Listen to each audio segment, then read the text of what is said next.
بسم اللہ الرحمن الرحیم۔ حدیث نبوی رسول اللہ صلی اللہ علیہ وسلم نے فرمایا، سجدہ کرتے ہوئے بندہ اپنے رب کے سب سے زیادہ قریب ہوتا ہے، بس سجدوں میں کثرت کے ساتھ دعا کیا کرو۔ اگر بیوی سوئی ہوئی ہو تو اس کو جگا دینا درست نہیں۔ حدیث شریف، اگر بیوی سوئی ہوئی ہو تو بلا وجہ اس کو جگا دینا سنت کے خلاف ہے۔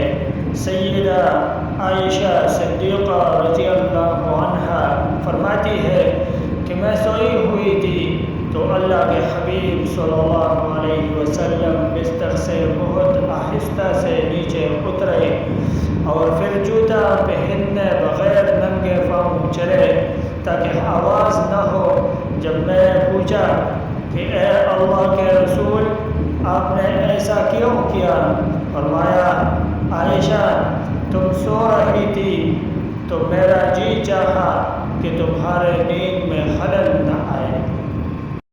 رسول اللہ صلی اللہ علیہ وسلم نے ارشاد فرمایا، تم مجھے ضعیفوں اور کمزوروں میں تلاش کرو، کیونکہ تم کو رزق اور نصرت ضعیفوں کی برکت سے دی جاتی ہے۔